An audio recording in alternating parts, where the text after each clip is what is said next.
पीछे हम लोग पढ़ लिए थे बहुपद किसे कहा जाता है और बहुपद का पहचान क्या है। तो बहुपद की पहचान में हम लोग पढ़ लिए थे कि कौन सा बहुपद निम्नलिखित में से कौन सा बहुपद होगा, निम्नलिखित में से कौन सा बहुपद नहीं होगा।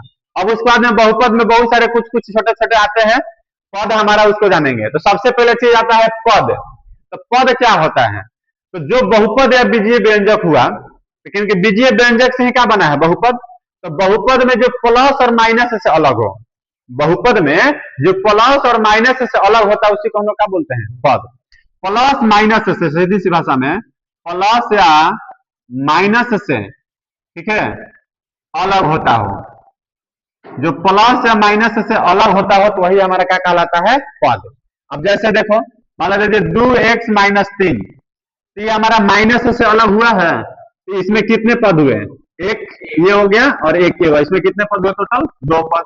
तो इस तरीके से मान लीजिए 3x² प्लस 2x माइनस 8, तो जो प्लस या माइनस से अलग हो, तो देखो ये प्लस से अलग हुआ तो ये एक पद, फिर यहाँ पे प्लस अलग हुआ तो एक पद, माइनस से अलग हुआ तो एक पद, टोटल कितने पद हो गए इसमें? 3 पद। तो पद समझ में आ जाएगा।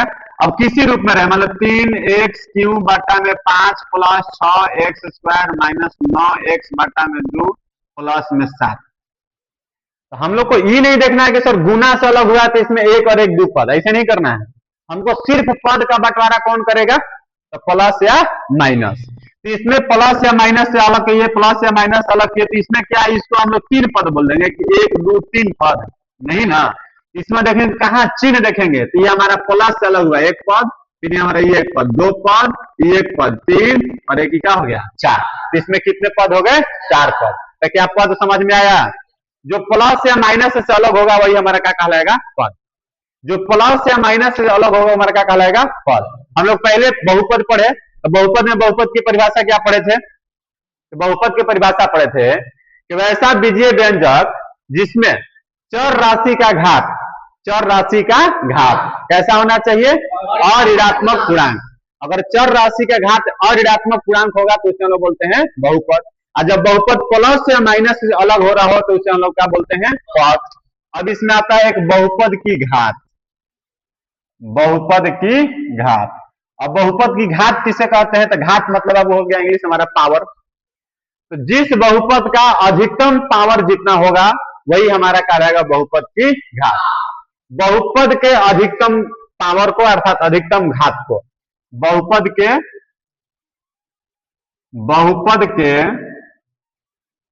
अधिकतम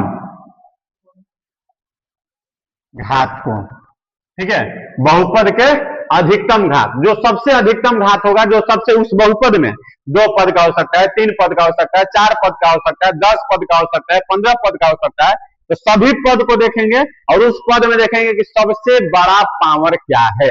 सबसे अधिकतम का मतलब सबसे बड़ा, तो जो सबसे बड़ा पावर होगा वही हमारा क्या कहलाएगा बहुपद की घात। जैसे हमारा अगर देख लिया जाए 3x² माइनस 5x प्लस 7, तो क्या बताए इस बहुपद में बहुपद का घात कितना होगा? तो इस बहुपद का सबसे अधिकतम पावर कितना दिखा? 2। तो सबसे अधिकतम पावर 2, तो बहुपद का घात कितना होगा? 2। 4x minus 5x³ minus 9x² plus 7, मतलब इस बहुपद का अधिकतम घात कितना होगा? 3, क्योंकि इस बहुपद में सबसे बड़ा पावर कितना है? 3। जब सबसे बड़ा पावर 3 तो बहुपद के घात कितना होगा? 3। फिर इसके बाद मान लेते 3x के पावर 8 माइनस 9x के पावर 7 प्लस 6x माइनस 9। अब इसमें बोलेंगे बहुपद का घात कितना होगा? 8। इसमें बहुपद का घात कितना होगा? 8, क्योंकि सबसे बड़ा पावर कितना है? 8। तो जो सबसे बड़ा पावर होगा हमारा क्या कहलाएगा? बहुपद की घात। जो सबसे बड़ा पावर होगा हमारा क्या कहलाएगा? बहुपद की घात। तभी हम लोग 2 चीज समझे, एक समझे पद, जो प्लस या माइनस से अलग होगा वही हमारा क्या कहलाएगा? पद। उसके बाद में बहुपद का घात किसे कहेंगे? तो बहुपद के सबसे बड़ा पावर को हम बोलेंगे बहुपद का घात।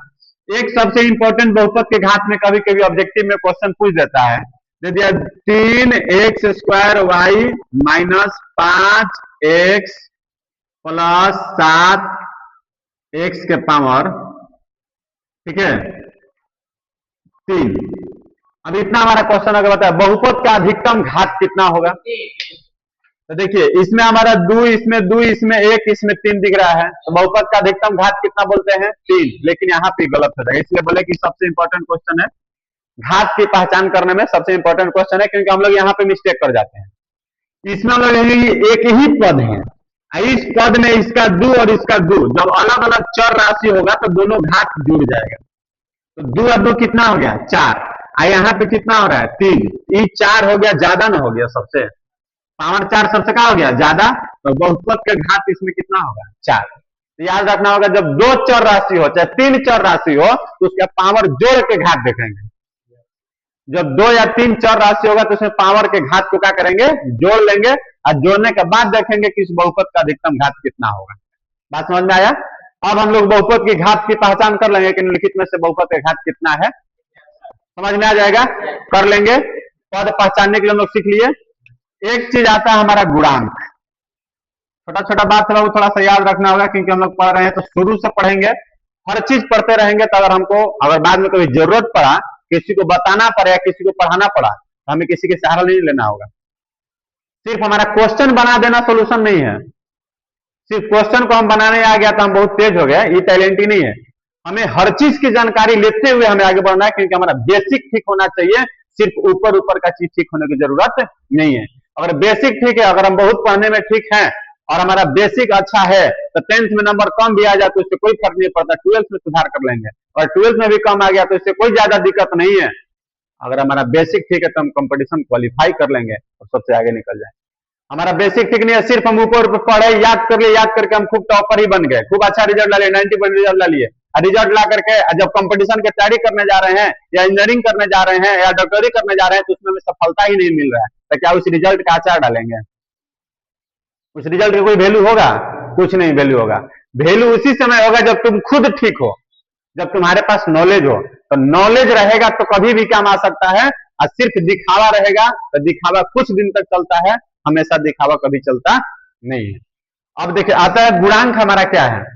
तो हमारा बहुपद के जो बहुपद रहेगा, उस बहुपद में चर राशि के जो गुणा में रहेगा ना, उसी को हम लोग बोलते हैं गुणांक। चर राशि के गुणा में जो रहेगा उसको हम लोग क्या बोलेंगे, गुणांक। तो इसमें लिख देते हैं चर राशि का गुणा में, चर राशि के गुणा में, चर राशि कोई भी रहेगा और चर राशि के जो गुणा में रहेगा ना, जो चर राशि के गुणा में रहेगा तो उसी को हम लोग क्या बोलेंगे, गुणांक। जैसे मान लीजिए 3x² - 5x + 7। अब बताइए इसमें क्वेश्चन ऐसे रहेगा कि x² का गुणांक कितना है। तो x² का गुणांक का मतलब x² के गुणा में क्या है, 3। x² का गुणांक कितना हुआ, 3। x का गुणांक कितना होगा, -5। 5 के रूप में मान लो बोलेंगे सिर्फ 5। फिर इसके बाद में यहाँ पे कुछ नहीं है तो x के पावर 0 होता है, यहाँ पे कुछ नहीं है तो x के पावर यहाँ कितना होगा, 0। तो अक्षर पद इसको मान लेंगे 4x - 8x³ + 9x² - 8। अब इसमें क्वेश्चन पूछेगा, बताइए x³ का गुणांक कितना है, -8। x² का गुणांक कितना है, 9। x का गुणांक कितना है, 4। तो क्या हमें ये तीनों बात समझ में आ गया? अगर गुणांक हमसे कोई पूछेगा तो गुणांक लिख लेंगे। जो चर राशि के गुणा में रहेगा वही क्या कहलाएगा, गुणांक। जो चर राशि के गुणा में रहेगा वो हमारा क्या कहलाएगा, गुणांक। प्लस माइनस से अलग होगा उसे क्या बोलेंगे, पद। जब बहुपद का अधिकतम घात जो होगा उसी को बोलेंगे बहुपद की घात। जो चर राशि के गुणा में होगा उसे क्या बोलेंगे, गुणांक। अब बहुपद की परिभाषा हम लोग पहले से पढ़ लिया और उसकी पहचान भी, कि जब चर राशि का घात अऋणात्मक पूर्णांक होगा तो कहलाएगा बहुपद, और ऋणात्मक पूर्णांक होगा तो क्या कहलाएगा, बहुपद। क्या यहाँ तक बातें समझ में आ गया सबको? यहाँ तक बात सबको याद रहेगा? चलिए इसको छापिए, फिर आगे देखते हैं। चलिए आगे देखिए, अब हम लोग देखते हैं कुछ बहुपद का वर्गीकरण। बहुपद का वर्गीकरण, बहुपद को जो बांटा गया वह किस रूप में बांटा गया है? तो बहुपद को एक बांटा गया है पद के आधार पर और एक बांटा गया है घात के आधार पर। पद के आधार पर जो बांटा गया उसमें होता है एक पदी बहुपद, द्विपदी बहुपद और त्रिपदी बहुपद। इसका परिभाषा कैसे लिखेंगे थोड़ा सा ध्यान दीजिएगा। वैसा बहुपद, पहले बोलेंगे वैसा बहुपद जिसमें सिर्फ एक पद हो। कितने पद हो, एक। वैसा बहुपद जिसमें सिर्फ एक पद हो उसे हम लोग क्या बोलेंगे, एक पदी। वैसा बहुपद जिसमें सिर्फ या केवल दो पद हो, द्वि मतलब क्या होता है, दो, जिसमें सिर्फ दो पद हो उसे हम लोग क्या बोलेंगे, द्विपदी। वैसा बहुपद जिसमें केवल तीन पद होते हैं उसे बोला जाता है त्रिपदी बहुपद। परिभाषा याद रहेगा। वैसा बहुपद जिसमें सिर्फ एक पद होता है उसे बोलते हैं एक पदी बहुपद। वैसा बहुपद जिसमें सिर्फ दो पद होता है उसे क्या बोलते हैं द्विपदी बहुपद। वैसा बहुपद जिसमें सिर्फ तीन पद होता है उसे क्या बोलते हैं त्रिपदी बहुपद। अब बताइए यहाँ पे हम एग्जाम्पल देते हैं, लिख दिए 3x, बताइए इसमें कितने पद दिखाई दे रहा है एक। मान लो सिर्फ लिख दिए 5, कितने पद दिखाई दे रहा है एक। मान लो यहाँ पे 9x, इसमें कितने पद दिखाई दे रहा है एक। ये हमारा कौन सा बहुपद हुआ एक पदी। उसी तरीका से दे दिए 3x माइनस 5, इसमें कितने पद हो रहे हैं पद अभी सीख लिए। ये एक पद और एक पद कितने पद हो गया दो पद। 8 प्लस 4x, बताइए इसमें कितने पद हैं दो पद। यहाँ पे दे दिए मान लीजिए 9x माइनस 7, कितने पद हैं इसमें दो पद। एक पद और एक पद कितना पद हो गया दो पद, याद रहेगा। उसी तरीका से आगे हम लोग एग्जांपल देखते हैं 3x square minus 5x plus 7, बताइए इसमें कितने पद हैं एक पद दो पद, क्या हो गया तीन पद। 8x minus 9 plus 6x square, इसमें पद गिनो 1 2 3, तीसरे हम लोग क्या बोलेंगे त्रिपदी बहुपद, याद रहेगा। अब उसके बाद बहुपद को बांटा गया घात के आधार पर। किसके आधार पर घात के आधार पर। जब बहुपद को घात के आधार पर बांटा गया तो सबसे बोला गया पहला रैखिक बहुपद। कौन सा बहुपद रैखिक बहुपद, या इसका दूसरा नाम होता है एक घातीय बहुपद। कौन बहुपद एक घातीय बहुपद। रैखिक बहुपद या उसे बोलते हैं एक घातीय बहुपद। रैखिक बहुपद या उसे बोलते हैं एक घातीय बहुपद। रैखिक बहुपद या उसे बोलते हैं एक घातीय, याद रहेगा क्या। अब रैखिक बहुपद दूसरा हो गया द्विघातीय बहुपद। द्विघातीय बहुपद, फिर इसके बाद में त्रिघातीय बहुपद। एक घातीय द्विघातीय त्रिघातीय, और उसी एक घातीय को बोलते हैं रैखिक। उसी एक घातीय को बोलते हैं क्या रैखिक। अब देखो इसमें परिभाषा इसे क्या बोलेंगे, वैसा बहुपद, वैसा बहुपद जिसका अधिकतम घात, जिसमें अधिकतम घात एक हो। अधिकतम घात कितना हो एक, अधिकतम घात कितना हो एक, तो इसे क्या बोलेंगे रैखिक। वैसा बहुपद जिसमें चर राशि का अधिकतम घात दो हो। वैसा बहुपद जिसमें चर राशि का अधिकतम घात दो हो उसे क्या बोलेंगे द्विघातीय बहुपद। वैसा बहुपद जिसमें चर राशि का अधिकतम घात तीन हो उसे क्या बोलते हैं त्रिघातीय बहुपद। अधिकतम घात एक रैखिक, अधिकतम घात दो द्विघातीय, अधिकतम घात तीन त्रिघातीय, याद रहेगा। एक रैखिक, घात दो द्विघातीय, घात तीन त्रिघातीय। अब इसके एग्जांपल देखते हैं, जैसे में 3x माइनस 9, बताइए चर राशि का अधिकतम घात यहाँ कितना दिखाई दे रहा है एक, ये कौन सा बहुपद हुआ रैखिक बहुपद। 5 प्लस 2s, इसमें चर राशि का घात कितना है एक, इसीलिए हमारे कौन बोलेंगे रैखिक बहुपद। 8x माइनस 9, अधिकतम घात कितना है एक, तो कौन सा बहुपद हुआ रैखिक बहुपद। उसके बाद 3x square minus 5x plus 7, घात देखना है पद नहीं, क्योंकि पद हम लोग देख लिए हैं। इसका घात देखे तो अधिकतम घात दो, कौन सा बहुपद हुआ द्विघातीय। 5x माइनस 9x स्क्वायर, अधिकतम घात दो, तो कौन सा बहुपद हुआ द्विघातीय। 7x स्क्वायर माइनस 9, अधिकतम घात कितना हुआ दो, ये कौन सा बहुपद हुआ द्विघातीय। पद नहीं देखना है, क्या देखना है घात, क्योंकि हम लोग घात के आधार पर बांटे हैं, तो घात के आधार पर बांटे हैं तो घात देखेंगे। घात का आधार पर बांटे हैं तो क्या देखेंगे घात, तो अधिकतम घात दो द्विघातीय, अधिकतम घात दो द्विघातीय, अधिकतम घात दो तो द्विघातीय। अब उसके बाद दे दिए 3x cube minus 9x square plus 8x plus 7, बताइए इसमें अधिकतम घात कितना दिखाई दे रहा है 3, अधिकतम घात 3, तो कौन सा बहुपद हुआ त्रिघातीय। 8x क्यूब माइनस 9, अधिकतम घात कितना दिखाई दिया 3, तो कौन सा बहुपद हुआ त्रिघातीय। 2x minus 9x cube plus 6, अधिकतम घात कितना दिखाई दे रहा है 3, ये कौन सा घातीय बहुपद हुआ त्रिघातीय बहुपद। क्या एक घातीय द्विघातीय त्रिघातीय की पहचान कर लेंगे, किसी कोई दिक्कत होगा इसमें। एक चीज अब इसका देखिए रूप क्या होता है, थोड़ा सा ध्यान देना होगा। एक रैखिक बहुपद का रूप होता है ax plus b, ax plus b, जिसमें चर राशि x है। चर राशि क्या है x, जब चर राशि x है तो इसका अधिकतम पावर कितना है एक। उसके बाद हम लोग इसका हम रूप लिखेंगे x square plus b x plus c, a x square plus b x plus c. तो इसमें अधिकतम पावर कितना दिखाई दे रहा है? दिखाई दे रहा है। जो अधिकतम पावर दो तो कौन सा हुआ हमारा? द्विघातीय। और उसके बाद हमारा आता है त्रिघातीय, a x cube plus b x square plus c x plus d. ठीक है। तो हमारा रैखिक बहुपद का रूप, कोई पूछेगा कि रैखिक बहुपद का रूप क्या है? रैखिक बहुपद का ए एक्स प्लस बी, रैखिक बहुपद का रूप क्या है? तो ए एक्स प्लस बी। द्विघातीय बहुपद का रूप क्या है? A x square plus b x plus c. त्रिघातीय बहुपद का रूप क्या है? A x cube plus b x square plus c x plus d, जिसमें एक्स जो है वो कौन सा राशि है? चर राशि। ए बी सी डी जो है कौन सा राशि है? अचर राशि के रूप में। वहां पे कांस्टेंट रहेगा, अचर राशि के रूप में रहेगा, अर्थात वहां पे कोई एक संख्या प्रदर्शित किया रहेगा।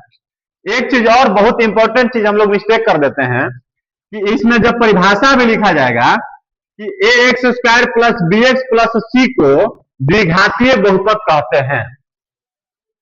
बोल सकते हैं कि a x square plus b x plus c को कौन बहुपद बोल सकते हैं? द्विघातीय बहुपद बोल सकते हैं। जहां, याद रखना होगा, जहां ए नॉट इक्वल टू जीरो होना चाहिए। ए नॉट इक्वल टू क्या होना चाहिए? जीरो। यहां भी ए नॉट इक्वल टू क्या होना चाहिए? जीरो। यहां भी ए नॉट इक्वल टू क्या होना चाहिए? जीरो।